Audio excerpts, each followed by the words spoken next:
Okay, so these are the topics that were given to the candidates for this particular exam. So they were either to describe the celebrity they most admire and the celebrity they least admire. Remember that you're describing the people and not just why you admire or do not admire them, right? This was a descriptive topic.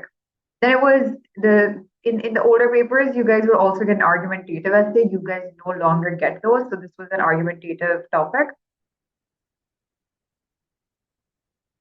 right? Then there was write a story, which includes the sentence, no one could understand why she failed to turn up. And this is obviously a narrative prompt, and it is a sentence, include a sentence kind of prompt, right? And there was dreams. Dreams is obviously a descriptive um, essay topic, right? And then write a story in which fear of flying is an important part or plays an important part. Remember that you should include full details of the fear to show how it is an important part of your story. So this is an open-ended prompt where they simply want you to write a story in which the fear of flying plays an important part, right? So the first one that we're going to be reading is going to be a narrative, and it is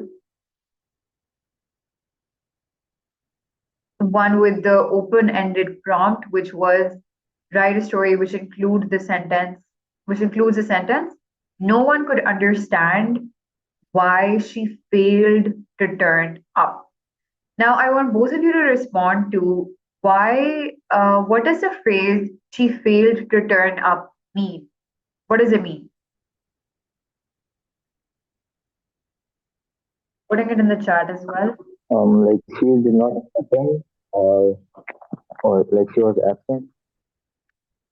Mm-hmm. Okay, what do you think, Yamna? I'll give feedback once I have responses from both. She failed to turn up. Do you think it's the same thing Emma is trying to say, or is it something else?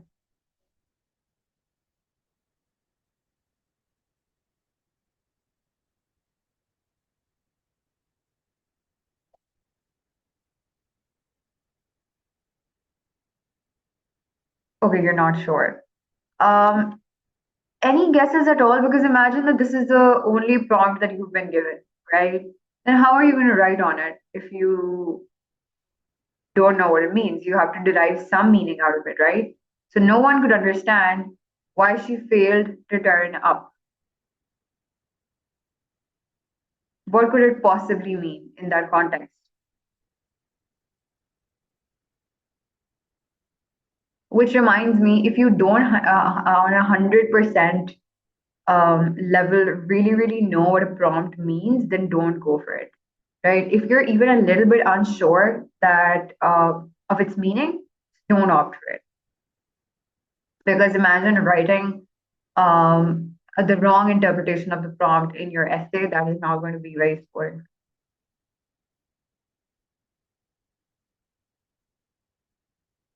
Yamna, I'm still waiting on a response from you, Bache.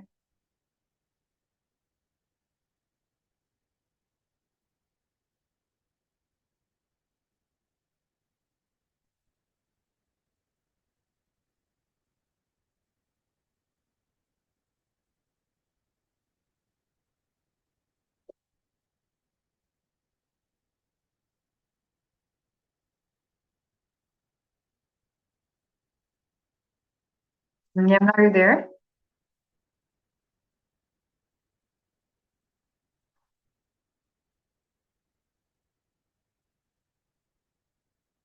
Okay, I want you to try. What would you say it means?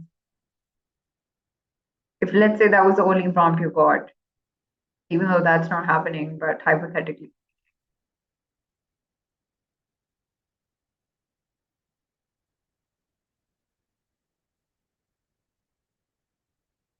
Okay, so she tried, but she failed.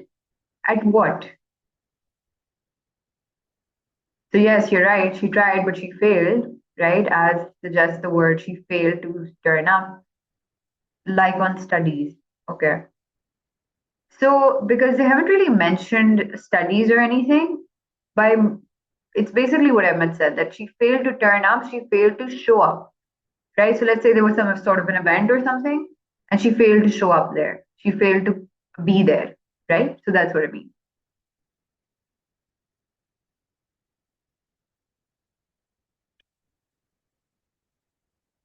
Like she failed to arrive. Okay, I'm going to read this because the writing is a bit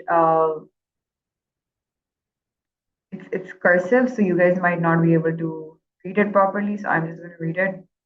It was the day of the party, the day everyone at school had been waiting for all through senior year, right? So really interesting opening. She establishes what's happening, right? The graduation class of 2012 of Rockland City High had opted to host a casual style party this year instead of the more traditional prom that the school usually held. And they had been planning and preparing for it since February. Now it was the day after graduation, and the students had all received their diplomas and were now very excited about the party that evening, right? It's sort of a, like a post graduation fun party, like done 2 or 3 years of high school. You're finally free. It's a party, right? For that. Okay. So that was the opening sentence, opening paragraph, and it was enough to get me interested, right? So it was a good paragraph. Cindy thought she had never seen anything more fabulous.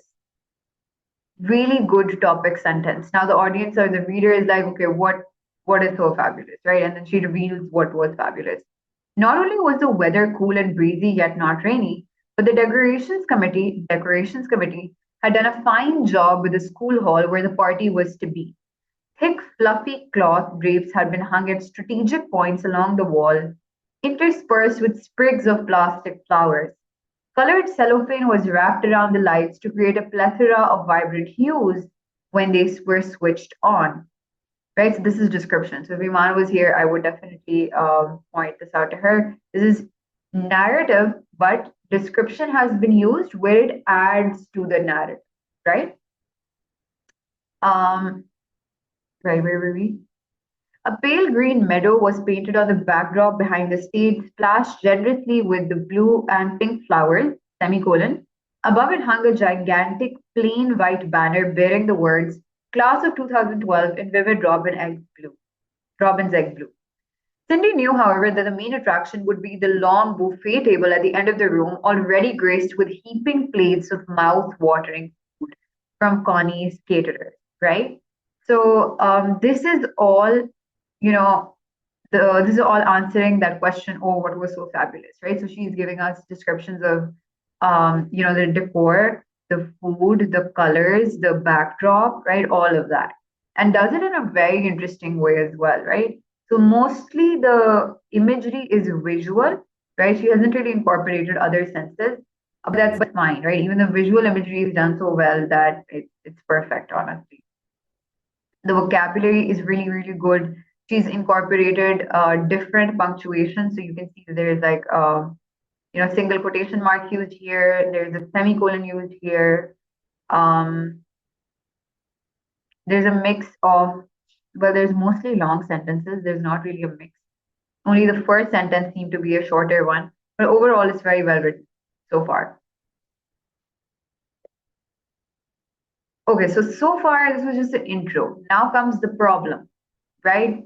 And yet, as more and more people started arriving for the party, Cindy frowned, right? So a frown is it's not really the most positive expression. It's when a frown can be used for many things. It can be used when you're upset. It can be used when you're worried. It can be used when you are puzzled, confused about something. So it looks like this. This what I'm doing right now. That's a frown, like a frown, right? So that's what Cindy did. So apparently something's not right. Everything was perfect, yet, yes, except for one thing. And a really, really good use of a very short sentence here. That is, Allison wasn't there, right? So now we've been given the problem. It's everything is perfect, everything's going fine, it's pretty fun. But Allison wasn't there. Now, who is Allison? So let's find that out. Allison's absence was conspicuous. As class valedictorian and chairperson of the organization committee, she should have been the first to arrive. Okay, so I'm going to take a pause here and ask, what do you guys think conspicuous means after reading this sentence?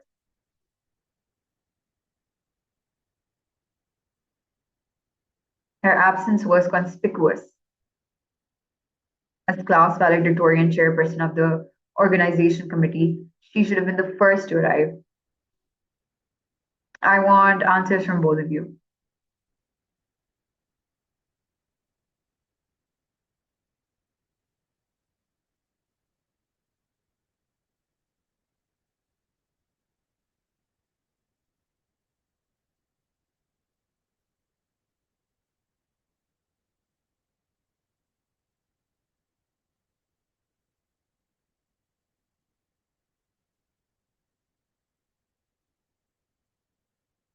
Unexpected, all right. Makes sense. What about Yamna?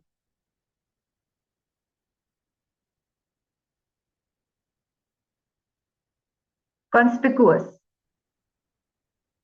This is the place it was used. Allison's absence was conspicuous as class valedictorian chairperson of the organization committee. She should have been the first to arrive.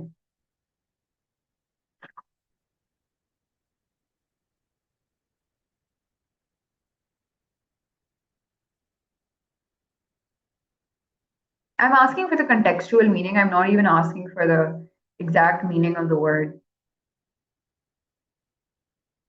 It was felt by everyone, so it was noticeable, right? So conspicuous means something that's very prominent, something that's very apparent. Um, it's like, let's say your school is having a color day and everybody's supposed to wear red, right? So everyone shows up wearing red, but there's this one kid who wears a white t-shirt. So that kid is conspicuous, right? Very, very noticeable. The odd one out in a way, right? So conspicuous just means like very noticeable, just very obvious, very um, easily spotted, right? Okay, but the party was now in full swing and she was nowhere to be found, right? So Cindy, the friend, is wondering where Allison is. Everyone noticed she wasn't there, but no one could understand why she failed to turn up.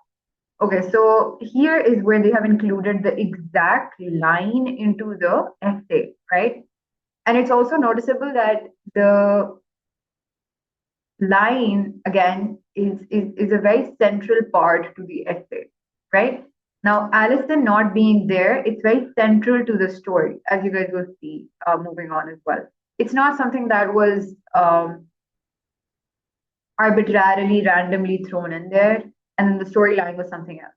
This sentence, Allison not being there, Allison failing to show up, Allison failing to turn up, is at the center, at the heart of the story. And that's what I will be expecting from you guys as well, those of you who are opting for narrative, especially, that the prompt that you pick, it needs to be at the heart of the story, right? At last, when 8 p.m. struck and Allison didn't come, Cindy decided to make the 5 minute drive to Allison's home. When she got there, she found Allison dressed in a pretty white frock, standing in the garden with a tall young man who looked a lot like her. It was clear from her face that Allison was surprised, yet her eyes also sparkled with joy as she threw herself into the young man's arms. So at this point, again, it's a sort of like a cliffhanger moment, not necessarily a cliffhanger moment, but a moment of suspense, like who is this man, right? And why is Allison not at the graduation party? So Cindy smiled as she drove away without disturbing them. Allison's twin brother was rarely able to make it home from Australia, where he lived with their father. If Allison decided to come to the party, it would be much later. After all, nothing was more important than family. So the word count for this was 415 words. It's a very simple essay if you look at it. So, okay, who failed to turn up? Some girl failed to turn up at a graduation party, right? It's not a very complex plot. It's a very simple plot, right? But because the plot is simple, the student was able to really go into the nitty gritty of the story, right? Now, if the plot was complex, if Allison was, I don't know, some mafia character who failed to turn up at the crime scene or something of that sort, then I don't think that the student would have been able to add as much detail and as much, you know, style into her writing as she was able to, right? Because again, it's there's a lot that's going on in the story apart from just the plot, right? So again, use of short sentences, really good topic sentences. She's added really good description. Assalamualaikum Iman. And then the paragraphing is done well. So all of that took quite a bit of planning. Now, if the plot was complex, the writing would not have been. So simple plot, complex writing. So she got a 27 out of 30, or he got a 27 out of 30, and the examiner gave them an A, right? Now, why did they give them an A, and what were the examiner's comments? Can Yamna please read that?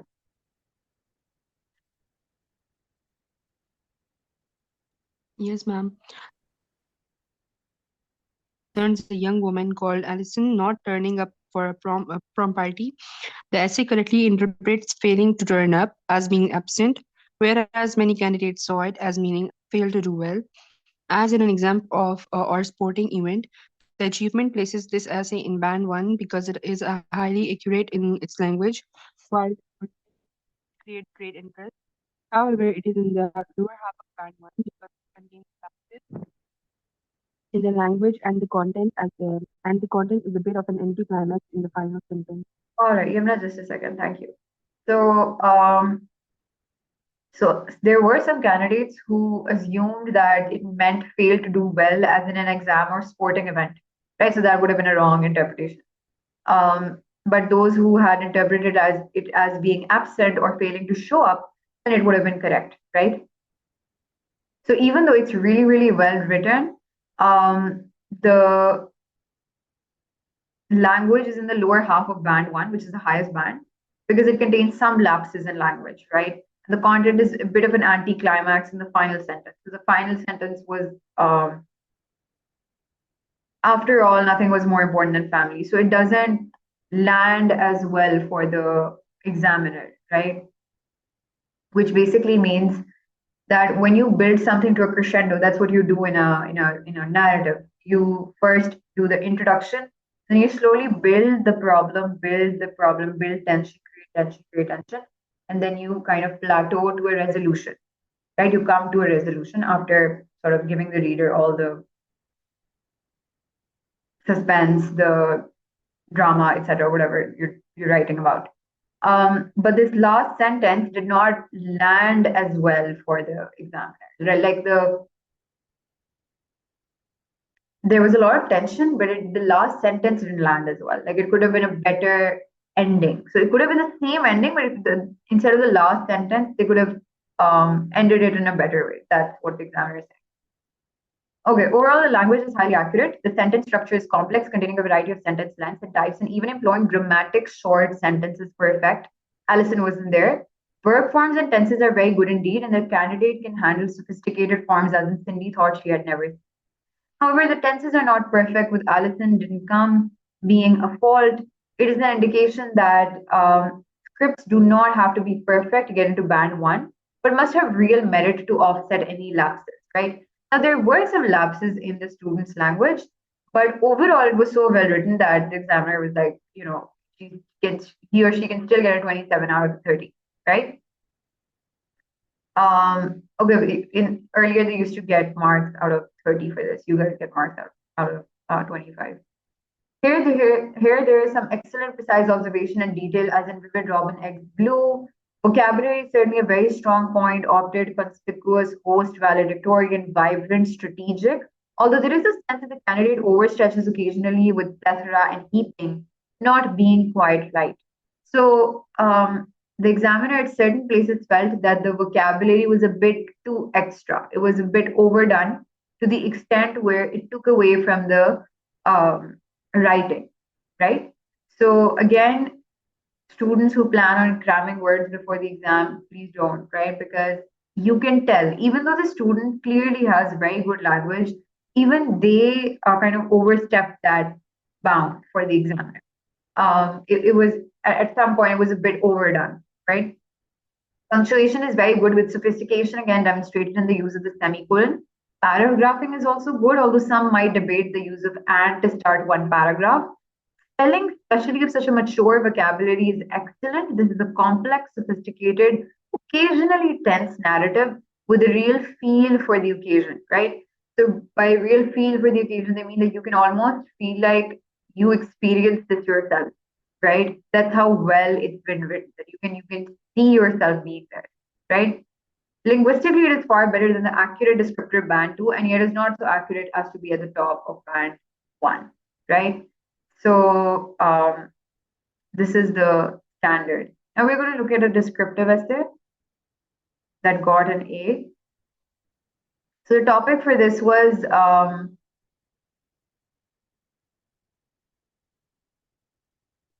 okay, sorry, this is an argumentative, the discursive. But we're going to look at a descriptive.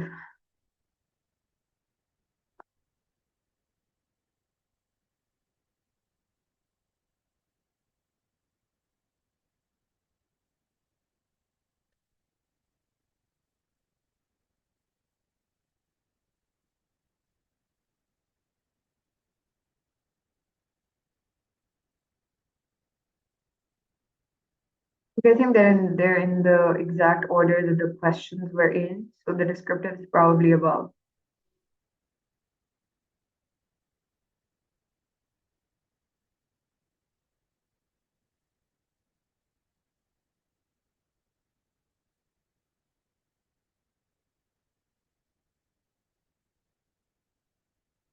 Okay, this was the topic. Describe the celebrity you most admire and the celebrity you least admire. This was the descriptive topics. I'm looking for the descriptive. I know it's here, but I don't know where it went.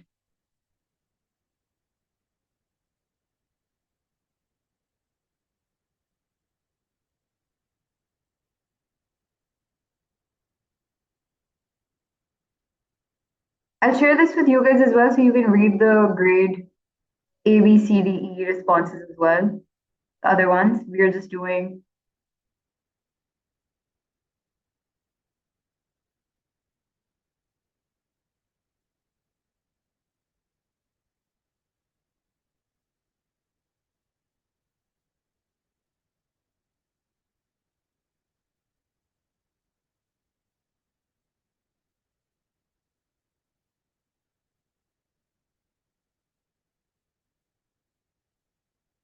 I think this is it.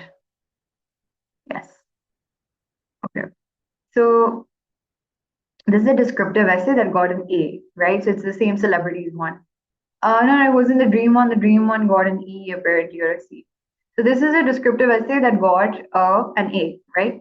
But the topic is slightly different from you guys, what you guys usually get. But you can still see why the student got an A. The celebrity you like the most and the celebrity you like the least. That was the topic. So Iman, this is definitely something that you can look into.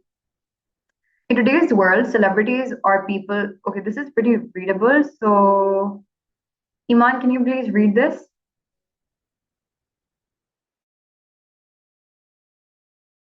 It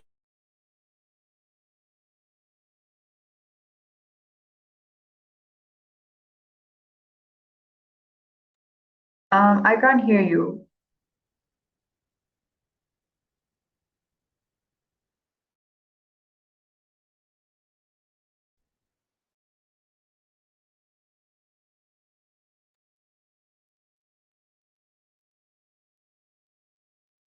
Iman, you're muted.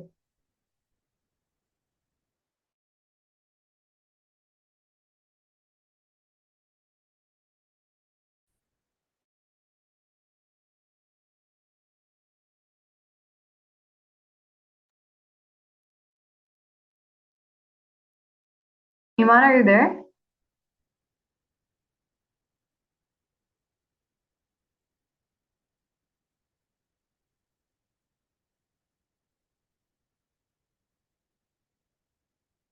Okay, I suppose I can wait a minute for her to rejoin and then we'll start.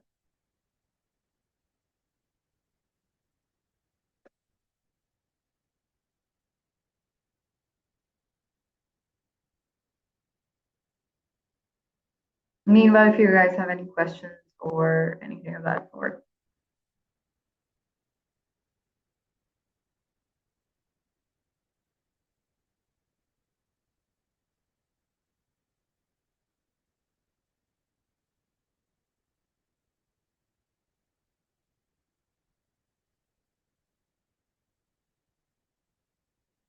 Iman, could you try reading now?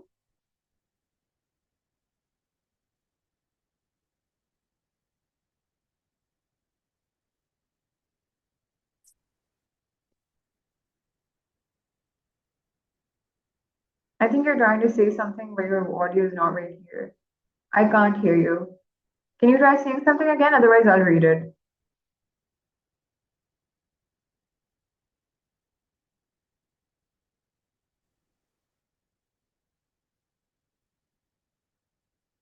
Okay, no, can't hear. So I'll read.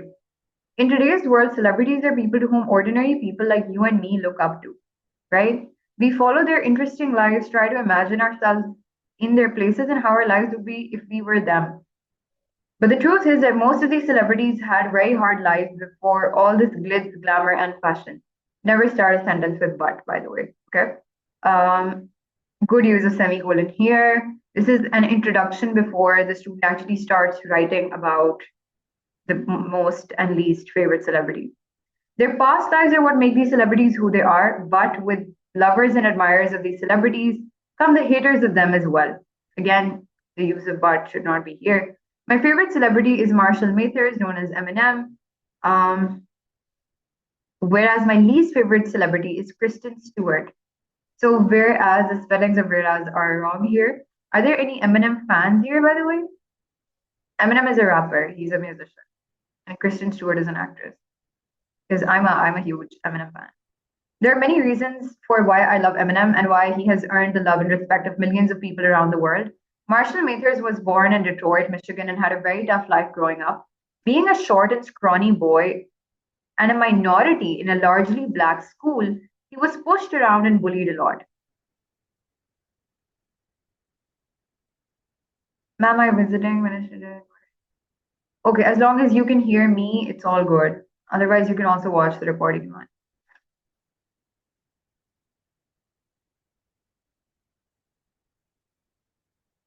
Um,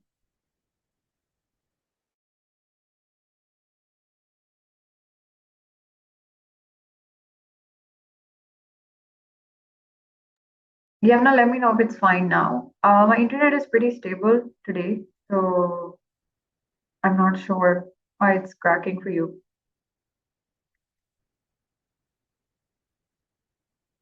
Okay, perfect. He was pushed around and bullied a lot. He was never the best at school and never finished high school, but he had something no one else I had at that time, passion. A passion to be different, a passion to be the very best rapper.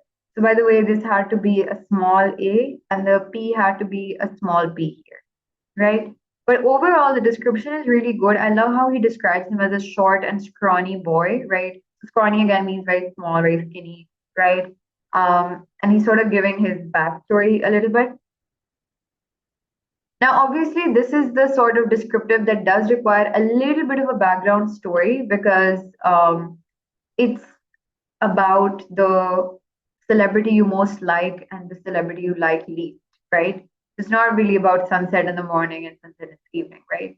So you have to give them a little bit of a taste of their background story again, if it makes for an interesting descriptive. But it's obviously not a narrative. There's no problem, there's no resolution. It's just a descriptive of the two celebrities. Marshall had a long way to go, however, and would have to jump over many hurdles before becoming one of the greatest at that time.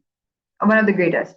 At that time, rapping was mainly dominated by people of African American descent. So the spellings of descent are wrong. This is decent. Descent is Descent, and it means lineage, right? Like where they descended from. And by becoming the first Caucasian rapper, so again, Caucasian is an ethnicity, the C had to be capital, right? Marshall proved he was willing to go to all lengths just to become what he wanted. Marshall was also criticized a lot for his songs, which were deemed as vulgar. He was bashed by critics and parents alike, and there were also protest marches against him. He refused to give up his dream, however, and he won over everyone with his lyrics. This is one of the main reasons he's considered a lyrical genius, the way he can manipulate words. His lyrics can be interpreted in many ways as well. So he's giving a lot of description of the type of music that he produces. One of his greatest qualities is how he grew up with a fatherless past, but he has proven himself to be the best father a child can have with the way he treats his daughters. One of the greatest examples of this is how Marshall stopped taking drugs for the sake of his daughters. When Eminem overdosed on Vicodin and oxycodone and almost died, this is so dramatic. He realized he would have to change something just for his daughters, as there was no way he would leave them like his father had left him. Even though he relapsed a few times, he never gave up and finally won the war against his addiction in 2009 and has been sober ever since. It's actually really hard to give up drugs because you're an addict, right? You're basically addicted. That's what drugs do, they get you addicted. Um, and so this is a great achievement on his part. So he's also included that as a characteristic that he was resilient enough to give up drugs. Similar to how I have a celebrity I admire the most, I also have a celebrity that I believe does not deserve the fame and attention she gets. Kristen Stewart, though a beautiful woman, is not the greatest actor, and she is just too overrated in the mainstream media. She got her breakthrough by acting as a protagonist. The protagonist is the sort of the hero of a story. Yes, Yamna, you can go after. You can go now. Yes, you can. In Twilight series, and even though she was praised for her performance, I did not like her acting at all. Almost all the movies she stars in, she's as expressionless as a brick. It's a really good expression there, and you can barely tell if she's happy or upset. I've seen the Twilight series when I was younger, so I agree a little bit. She had a very similar demeanor throughout the movie. She's not very expressive. Um, in that movie, at least. Another reason she is least admired is due to her instability in relationships. She cheated on her boyfriend of 3 years with an older man, and even though we all make mistakes, the other person was a married man. Okay, so he's giving more traits as to why he doesn't like the actress. There are celebrities all around the world, but it is, again, you can't use but in the beginning of sentence. It is their characters and personalities that make them admirable, loved, and respected. So that was Yamna. So 560 words. That's like way over the word limit in you guys' case, right? So this is what the examiner said. Overall, the traits were really well explained. The student did a pretty good job of getting someone who doesn't even know about these people interested, right? So that makes for a very good descriptive. The essay is a response to question one and describes two celebrities, the rap artist Eminem and the actress Kristen Stewart. The essay is a very satisfactory length, giving a little more consideration to Eminem than to Kristen Stewart, and the treatment effectively contrasts the two in the way the question requires. The candidate is admirably clear in emphasizing the different qualities of the two celebrities, and the essay creates real interest by giving an insight into the values of modern popular culture. In fact, the quality of this content is vital in supporting the linguistic quality of the writing. There is a high level of accuracy in this essay, but there are also some straightforward errors, and so it is in the lower half of band one. Emma, could you please read the second paragraph? Quite long, but it will be useful.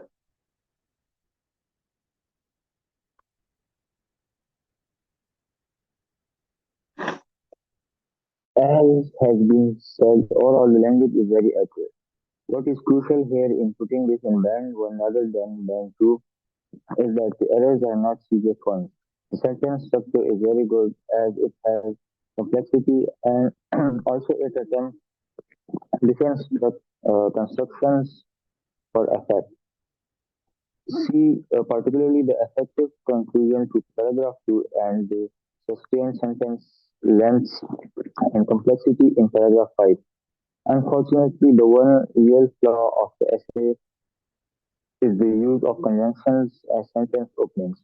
Although there is some excuse for it, here as the overall style is more colloquial than in most descriptive essays. Verb forms and tenses are very good indeed, and the candidate moves easily between past and present tenses. The sentence structure and the correct tenses give the essay a natural fluency which is very convincing. Vocabulary is certainly a strong point. Scrawny, minority, lyrical, manipulate, relaxed, as well as the very sophisticated phrase deemed as vulgar. The repetition of passion for emphasis is very good. This is a mature range of vocabulary. There is a sense that the candidate is very comfortable using such words, but the vocabulary is not flawless. The phrase to whom in the first line is excellent, and yet it is let down by the repetition of the preposition at the end of the sentence, furthermore too overrated. at the end is overdone. Punctuation is very good with sophistication, again demonstrated in the use of the dashes for emphasize and in the use of commas. Kristen Stewart, though a beautiful woman, paragraphing is also very good in the way that it divides the material after a good introduction and finishes with a definite and sensible final paragraph. Spelling, especially of such a vocabulary, is excellent with only one or two steps. Linguistically, this essay is better than the merely accurate descriptor of band 2 and yet is not so accurate as to be at the top of band 1. Perfect. Thank you, Evan. So they mostly are saying the same things I said. So they didn't really like the use of the conjunction but at the beginning of the sentences. The vocabulary was really good. At some places, the punctuation was very well used. So linguistically, it was a really good essay, right? It is better than the merely accurate descriptor band 2, yet not so accurate as to be at the top of band 1. It is also more colloquial than most descriptive essays. If I'm not wrong, colloquial is the kind of language that we use in a conversational manner. Now, if you've seen other descriptive essays, they're not that conversational, right? So here it was a very modern kind of, it was a very modern feel to the descriptive essays. Descriptives are usually not like that. Okay? So, but that was because of the topic, not because the student made an error. It was just that the topic was that sort of topic. Okay, so now that we've done that, I want you guys to make your plots for the homework that you're going to get. Let me just open the topics. So we will use these same topics. You will not be using the essays that these kids used, obviously. So folks who are writing narratives, these are your topics, 3 and 5. Descriptive kids, 1 and 4 are your topics. So you have 5 minutes to make your plots. So Iman, if since you're going for the descriptive, you're going to pick out 4 or 5 elements. If you're going for dreams, or if you're going for this, the describe the celebrity one, that you're going to discuss in the descriptive, right? In the case you're going with dreams, so again, 4 to 5 things about dreams that will be part of your essay. If you're going to describe the celebrity you most and least admire, so you give the names of the celebrities and the traits that you are going to be highlighting. Ahmed, if you're going with narrative, then obviously you will be giving setting, right? Location. You will be giving the conflict, the characters, the resolution. 4 things: setting, characters, conflict, resolution. And your time starts now. 5:56 is when you should send it in, and also mention which prompt you chose.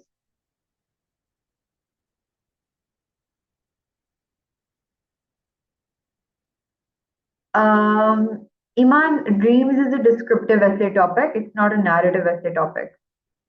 So you can't make a story out of it.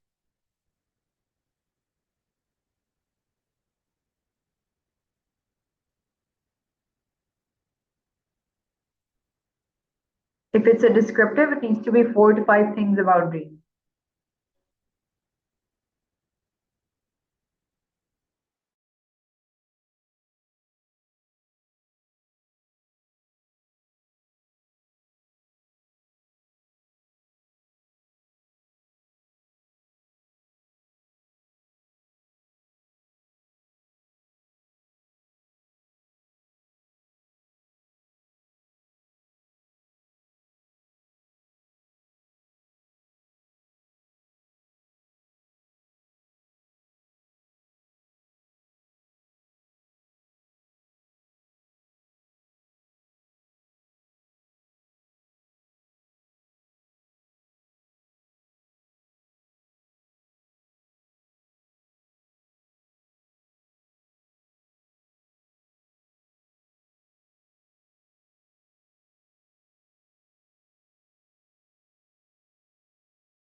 2 minutes to go.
Okay, my favorite artist would be Ariana Grande in my descriptive writing due to the positively radiant energy she gives off. It would be positive radiant energy, all right? Whereas, comma, least favorite artist would be Beyonce, so the B would be capital.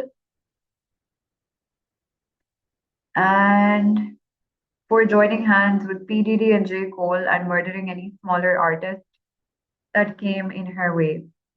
Okay. You were also supposed to give some more traits that you would be highlighting, but this is fine for now. Good enough. Different people have different dreams. Different people have different dreams depending on their culture and how they have been raised up.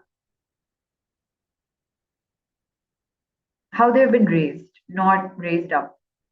Raised already means brought up, right? If it was brought up, then they would be up. If it's raised, it would just be raised. Some kids that don't have the support they need by their parents or aren't financially strong usually face a lot of difficulties. Also, in our country, more influential people are favored and given jobs compared to ordinary people. And after I'll describe or write about my dream and how it could be achieved or what errors could be faced. It sounds pretty good. I wasn't really thinking about those kind of dreams. I was thinking more about the dreams you dream at night, you know. But this is pretty good. So you guys will be using these same plots to write on. So we'll put up the homework on Google Classroom today, and you guys will have a week or 4 to 5 days to send it in, right? 400 to 450 words, the plots you've already made, and that's pretty much it. Do you guys have any questions?